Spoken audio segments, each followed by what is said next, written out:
All India Radio presents Morning News.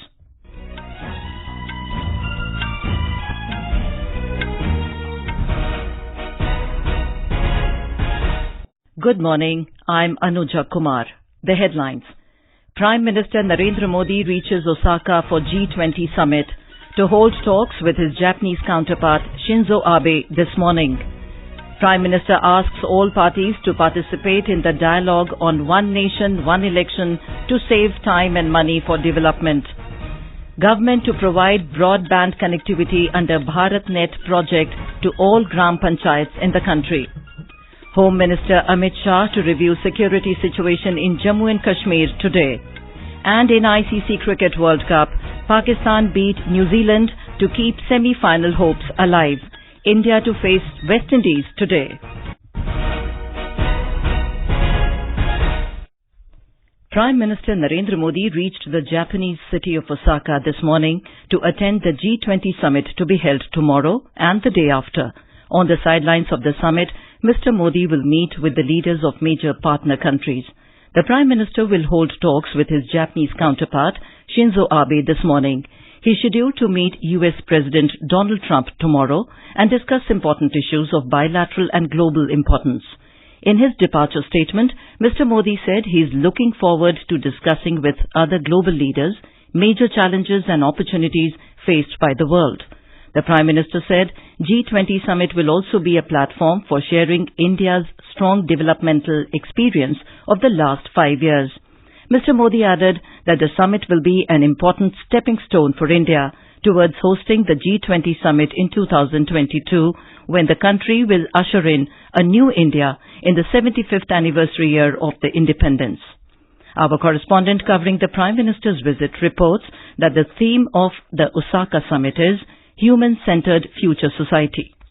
There was drizzle and cloudy sky when the Prime Minister landed at Kansai International Airport in Osaka. From there, he straight headed to hotel where G20 Sherpa, Suresh Prabhu and hundreds of Indian origin people welcomed him. The Prime Minister will attend nearly 30 programs during his 57 hours stay in this visit. Issues related to artificial intelligence, common efforts to address major global challenges such as terrorism and climate change from the rich agenda of the summit. Free trade and economic growth, global economy and taxation, finance, digital economy, energy, global health will be discussed during the 4 sessions of the summit. G20 Summit will provide an important opportunity to reiterate and reinforce India's strong support to reform multilateralism. With Sanjeev Sharma, Saubhagyakar, Air News, Osaka. Prime Minister Modi has called upon all political parties to participate in the dialogue on One Nation, One Election to save time and money for development. Replying to the debate on motion of thanks to the President's address in the Rajya Sabha yesterday, Mr. Modi said, क्या ये समय की मांग नहीं है कि हमारे देश में कम से कम मतदाता सूची तो एक हो? आज देश का दुर्भाग्य है, जितने चुनाव उतनी मतदाता सूची. कितना देश का खर्च हो रहा है, कितना मैन पावर उस मतदाता सूची में लग रहा है. हमारे देश में पहले एक देश एक चुनाव होता था जी, ये 92 में गड़बड़ होने के बाद डिरेल हुआ है. Mr. Modi appealed to all members of Parliament to work together to fulfill the aspirations of people who elected them. He said opposition should allow the Lok Sabha to function seamlessly. The Prime Minister said India is aiming to become a $5 trillion economy and appealed to all states to take part in the economic development of the country. Mr. Modi said there should be a uniform yardstick for all acts of violence, whether it takes place in Jharkhand, West Bengal or Kerala. He termed the Jharkhand lynching incident as painful and said the guilty should be given a harsh punishment. The government plans to provide broadband connectivity under BharatNet project to all gram panchayats in the country. In a written reply in the Lok Sabha, Electronics and IT Minister Ravi Shankar Prasad said over 128,000 gram panchayats have been connected with optical fibre till date. He said Wi-Fi spots have been installed in over 44,000 gram panchayats. The phase 1 of the project was completed in December 2017 and 1 lakh gram panchayats were made service ready. The phase 2 is under implementation and a total of 2 lakh gram panchayats are targeted to be completed by March next year. Jal Shakti Minister Gajendra Singh Shekhawat has reiterated the NDA government's commitment to provide clean drinking water to all by 2024. Replying to a short-duration discussion in the Rajya Sabha on the challenges of water crisis in the country, the minister said there is a need to create more awareness about individual efforts in this direction instead of only focusing on government's initiatives. Members of various parties had expressed concern over the water crisis and emphasized the need for more concrete efforts to address the challenge. The Aadhaar and Other Laws Amendment Bill 2019 will be taken up for consideration and passing in Lok Sabha today. It will replace an ordinance issued in March this year and proposes stiff penalties for violation of norms. The Central Educational Institutions Reservation in Teachers Cadre Bill 2019 is listed to be introduced in the House. It provides for the reservation of posts in appointments by direct recruitment of persons belonging to the SC, ST, socially and educationally backward classes and the economically weaker sections to teachers' cadre in certain central educational institutions. In Rajya Sabha, the Special Economic Zones Amendment Bill 2019 will be taken up for consideration and passing. It was passed in the Lok Sabha yesterday. Ram Kumar Kashyap, sitting Indian National Lok Dal MP in the Rajya Sabha, has joined the BJP in the presence of party working president JP Nadda. Besides him, two-time former MP from Kannur in Kerala, AP Abdullah Kutti, and TDP spokesperson Lanka Dinakar also joined the party. This is All India Radio giving you the news. For quick news updates, follow us on Twitter at AIR News Alerts. Union Home Minister Amit Shah will review the security situation in Jammu and Kashmir in Srinagar today. The meeting will be attended by Governor Satyapal Malik, Union Home Minister Rajiv Gauba, Union Home Secretary Rajiv Gauba and top brass of various security and intelligence agencies, among others. Our correspondent has filed this report. Home Minister Amit Shah is scheduled to review the overall security situation, including counter-militant and counter-infiltration operations at a high-level unified headquarters meeting at Sher-e-Kashmir International Convention Center in Srinagar. Home Minister is also meeting several delegations of people. He is also meeting families of those political workers and policemen who lost their lives in the militant attacks in the state. Tariq Rathar, AIR News, Srinagar. On the first day of his visit yesterday, the Home Minister took stock of the security and other arrangements related to upcoming Amarnath Yatra. He also reviewed the progress of various development schemes and projects in the state. In Bihar, thunderstorm and lightning have claimed 31 lives in different parts of the state in the past 24 hours. Maximum deaths were reported from Bhagalpur, Begussarai and Muzaffarpur districts. 11 people are also injured. Chief Minister Nitish Kumar has announced an ex gratia of 4 lakh rupees each to the next of the kin of those killed and ordered free treatment for the injured. The Met Department has forecast more thunderstorms in the next 24 hours in the state. The Enforcement Directorate has conducted searches at 10 locations of Parekh Aluminex Limited and its promoters in Mumbai in a bank fraud case. The agency yesterday also attached assets worth around 47 crore rupees. The case relates to the diversion of the loan amounts taken by accused for manufacturing purpose to non-manufacturing related activities with an intention to defraud the banks and get personal benefits. Investigation conducted so far has revealed that the loan amount was further illegally siphoned off to various entities amounting to over 1,500 crore rupees. The CBI has registered 6 FIRs against the firm for defrauding Indian Overseas Bank and others. Prime Minister Narendra Modi will share his thoughts with the people in the country and abroad in his Mann Ki Baat program on All India Radio this Sunday. It will be the first Mann Ki Baat program after Mr. Modi assumed office for the second term. Mr. Modi has been raising several important issues through the monthly program, which is aired on the last Sunday of every month at 11 a.m.